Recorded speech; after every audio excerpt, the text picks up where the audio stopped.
ይህ ጨካኝ የሆነ አረመኔ ያፌት እንደው መጨረሻው ምን እንደሚሆን ባናቅም እጅግ በጣም የአስከፊ የሰው ህይወትን የማያሳዝነው ምን ስም እንደሚወጣለት ባላቅም እንግዲህ ዶክተሩ በዚህ ሁኔታ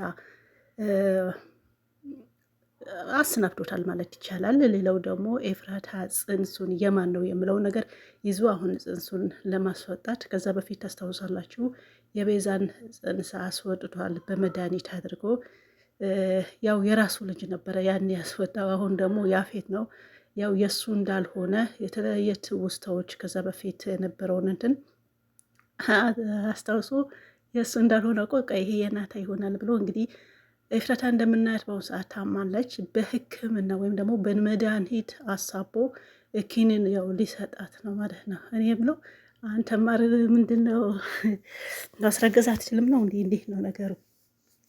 አይ ከዛ በፊት ያሉ እኔ ይሄ ነገር እንደማፈጽም ያው ይታወቃል ብሎ የመጀመሪያው ያለው ነገር ከሴቶች ጋር እንትን እንደማይል ከማን ነው ከጠበቀው ጋር እያወራ ነበር ከሰማቸው ማለት ነው። ስለዚህ መሆን ያለበት ደግሞ ይሄ ልጅ የናታ ነው እሱ እንዳሰበው ከሆነ ከዚህ በፊት የራሱን እንትን በቤዛ አስወጣ። አሁን ደግሞ ብድር ለመክፈል ነው። ብድር በምድር የሚባለው ነገር ይህን ለማድረግ ሀስቡ ይመስለኛል። እንግዲህ ያው ኤፍራታ ምንም እንትን በትል በመድኃኒት ዶክተሩ የለም እንደምታዩት ዶክተሩ ማረፉን አታውቅም፣ አላወቀችም።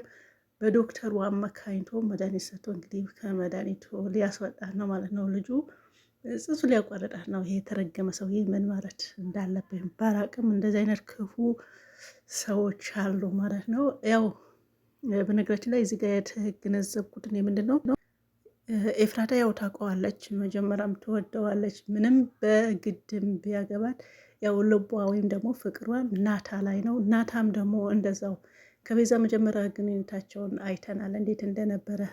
አሁንም ደግሞ ከአዲሱን ፍቅረኛው ደግሞ አይተናል። ሁሉም ነገር ያው ኤፍራታ ላይ ነው። ተመልሳ ትመጣለች የሚል እንትን ነበረ። ከዚህ በፊት ደግሞ እሷ መርጣ ነው ፈለገችው ሄደችው። እኔ ስለ እሷ ወጥቶልኛል ብሎ 2-3 ሲናገር ሰምተናል። ለካ ከልቡ አልነበረም፣ የሰዎቹ ለማስመሰል ነበር ማለት ነው። እንግዲህ ያው ትላንትና ምግብም ሰርቶ ቤዛና ማን ነበረው ጽዮን ያው ጽዮን ደግሞ የምታመጣው ሀሳብ እጅግ በጣም ነው እንትን ብሎ አንዳንድ ሀሳቦች ባይሳካ የሆነ ይሳካ አላቅም። አንድ ሀሳብ አለኝ የምትለው ነገር በጣም ነው የሚገርመኝ። ግን የሚገርመው ደግሞ ይሳካል። ያው ስልኩም ስታወሩ ሲደውሉ እሷ ነች ያመጣችው ይህን ሀሳብ።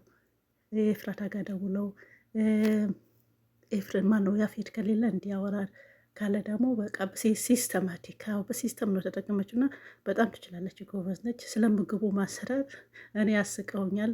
ያው ሉሊት እኔ ሰራ ነበር ብላም ያው ኮምባከቻ ብላለች። ኮምባከቻ ምንድን ነው እንዳትሉ እንግዲህ ኮምባከቻ ማለት ምን ማለት ነው? በምንኛ ነው እኔ አላውቅም። በምንኛ እንደሆነ አውቀዋለሁ ግን በአማርኛ እንዴት እንደሆነ አው ኮምባከቻ እያለች ነበረ።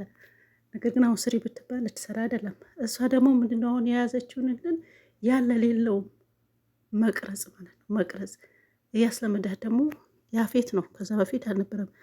ቅረጪ ሪኮርድ አድርጊ ብሎ ይህን ትናናት በቃ እንደሆነ ሽንት ቤትም ሲሄዱ እንዳትቀርጻቸው ነው እኔ በፈራላት ማለት ነው። ደግሞ ምስጢር የምጠብቅ ነገር አይደለም። ትላንትና ግን ቤዛ ተመቸችኝ። እንዳትቀዳቸው ከክፍላቸው ያው ገፍትራን ማስወጣቻት። ይሄ ጥሩ ነው፣ ደስ ይላል። እንደዚህ ገፍትሮ ማስወጣት ነው እሷን ማለት ነው። ያለዛ ግን ምንም እንትን የለም። ቤዛ ማነሽ ሉሊት አሁንም የሆነ አልጨረስሽም ነገር አለ ከናታ ጋለሽ ነገር ያፌት አዞሻል። ስሪ ስራሽ ነው ግን አታቀሳስሪ ለማለት ነው። ያፌት ወንድም ወይ ደግሞ ያክስት ልጅ አቤል የሚባለው ተንኮለኛ ከአፌት የባሰ ሙርኮኛ ያለው ሰው ነው። እሱ ደግሞ እንዴት ማስወገድ እንዳለብን እኔ ሳይሆን ያው እነሱ ማናቸው ማስወገድ አለባቸው ብዬ አስባለሁ። ምክንያቱም የሆነ እንትኑ በጣም እየከፋ ነው ሀሳቡ ማለት ነው የሚያመጣው ነገር። በተለይ ደግሞ ኤፍራታ ላይ ያለው እንትን እጅግ በጣም ከባድ ነው። እሱ ደግሞ መቀነስ አለባቸው ከድራማው በሙሉ ማለት ነው። ምክንያቱም መጥፎ ሰው ነው ለመናገር እና ደግ ነው ወይ የሚለኝ አጠፋ ባይሆን ግን ያው የሚያመጣቸው ሀሳቦች ትንሽ ልብ ያለሰለሳቸው።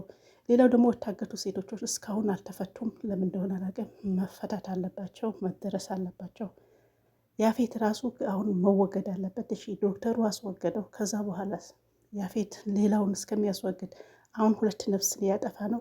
የጽንሱ ሊያስወግድ ነው። ሌላ ደግሞ ኤፍራታም ከዚህ በኋላ ያላትን እንትን እጅግ በጣም አስጊ ያሰጋል ማለት ነው፣ ይህ በአፌት ምክንያት። ስለዚህ የአፌት አላስ ይበቃዋል፣ ይሄን ያክል ወንጀል ሰርተዋል። ወይ በህግ መያዝ አለበት ወይም ደግሞ እስከ መጨረሻው መወገድ አለበት ማለት ነው። ምክንያቱም ኤፍራታ እያጠቃ ያለ ኤፍራታ ብቻ ሳይሆን ናታም እያጠቃ ነው ያለው ከዚህ በኋላ ያለው። እኔ የሚናፈቀኝ ኤፍራታና ናታን ከዚህ በኋላ በድጋሚ እንግዲህ ባልና ሚስት ሆነው እንዲቀጥሉ ነው። ከዚህ ሰውዬ እንዴት አድርጎ እንደሚያስወጣት ባላቅም አሁን ላይ እጅግ በጣም ውስብስብ የሆነ ነገር ነው ያለውና ድራማው እየተወሳወሰ ነው። የሆነ እኔ መስመሩ ምናምን እየሳተ ይመስለኛል። ዶክተሩ እንደው የኤፍራታ ህይወት ሳይድን ዶክተሩ መገደል አልነበረበትም እውነት ለመናገር። ሌላው ደግሞ የዲኤን ምርመራውን መሰረቅ አልነበረበትም። ዶክተሩ እሺ ተገደለ። ከዚህ በኋላ የኤፍራታ ያላትን እጅግ በጣም አስጊ ነው ማለት ነው። ስለዚህ ያፌት አሁን በ11ኛው ሰዓት ወይ በቁጥጥር ስር መዋል አለበት ወይም መገደል አለበት ያፌት ነው። ምክንያቱም ሰዎቹ ከጨረሰ በኋላ ነው እሱን እንትን የሚለው ወይሱ እንዴት ነው አልገባኝም። ስለዚህ የዚህ ነው መስመር እየሳተ ነው ድራማው ማለት ነው። ድራማው መስመር እየሳተ ነው። አሁን ያፌት ሰዎች ናታን እየተከታተሉ ነው። እሺ ከዛ በኋላስ ምን ሊያደርጉት ነው? እንደገና ናታን መገደል አለበት ማለት ነው። ከያዙት አይለቁትም። እንደምታዩት ለምን ይከታተላቸው ይመስላችኋል? ከዛስ ናታን ተገደለ። ከዛ በኋላስ ኤፍራታ ያለ ፍላጎቷን ከሷ ጋር ከዚህ በኋላ ደግሞ ከኤፍራታም ጋር እንትን እንዳይኖረው ያው በጣም እንትን ብሏል። እየዛተ ነው። ሰክሮ ራሱ ቆይ እያለ ነው። ሰው ከአሁኑ ማስተካከል አለበት። የቤቱ ሰው ሁሉን ከጨረሰ በኋላ እሱን መያዙ ምናምን ይሄ አግባብ አይደለም፣ አስተማሪም ሊሆን አይችልም። ስለዚህ ያፌት መያዝ አለበት። አሁን ይበቃዋል። ደግሞ የኤፍራታ ጽንስ በፍጹም ያው እንትን ማለት የለበትም፣ ልጅ መግደል የለበትም ያፌት ማለት ነው። ስለዚህ አሁን መድኃኒት ይሰጣታል ዛሬ ከመጡ ይሄ ነው። ስለዚህ ይሄን መደረግ የለበትም። ቶሎ ብሎ አሁን እስካሁን ያደረገው ነገር ይበቃዋል። በህግ ቁጥጥር ስር መዋል አለበት ብዬ አስባለሁ። ታዲያ ምኑ ነው አስተማሪው? እንደዛ ካልሆነ ይሄማ በቃ እንደተለመደ ነው። ኖርማል ከድራማም ስንወጣ ሰዎቹ ጥሩ ሰዎች ካለቁ በኋላ ዶክተሮችን ካለ በኋላ ከኋላ መጨረሻ ወንጀለኛው ተያዘ ሊባል እንደዚህ ነው የሚያስተላልፉ መልእክቱ። እንደዛ ከሆነ በጣም አስጠያፊ ነው፣ ጥሩም አይደለም፣ አስተማሪም ሊሆን አይችልም ይሄ ማለት ነው። ስለዚህ ያው መደረግ አለበት። ያፌት አሁን ወይ መገደል ወይም ደግሞ መያዝ በህግ ቁጥጥር ስር ነው አሉት። ሌላ ደግሞ ተያዙ ሴቶችን መለቀቅ አለባቸው። ያለዛ ከሆነ ውሸት ነው ማለት ነው። በቃ ድራማ ስላችሁ ኖርማል እንትኑ እየለቀቀ ነው። አስተማሪም ሊሆን አይችልም እንደዛ ካልሆነ። ሰዎቹ ካለቁ በኋላ የሚሆነውን ያው ይቅር፣ ካሁኑ ያለፈው አልፏል። ከአሁን ጀምሮ መስተካከል አለበት ብዬ አምናለሁኝ ማለት ነው። እንደኔ ምናልባት ተወቻችሁ ካላችሁ ሁላችሁም በእኔ ሀሳብ ትሰማማላችሁ። ታዲያ ንጹሐን ካለቁ በኋላ ይሄ ወንጀለኛው ብያዝ ባይያዝ ምንድነው እንትኑ? ይሄ የተለመደ ነው። ኖርማል በሶሻል ሚዲያ ሀገራችን ላይ የተደረገው ይሄ ነው። ወንጀለኞቹ የሚያዛሉ፣ በ11ኛው ሰዓት ይለቀቃሉ። ያፌትም እንደዛ ከሆነ ጥሩ አይደለም ባይነኝ።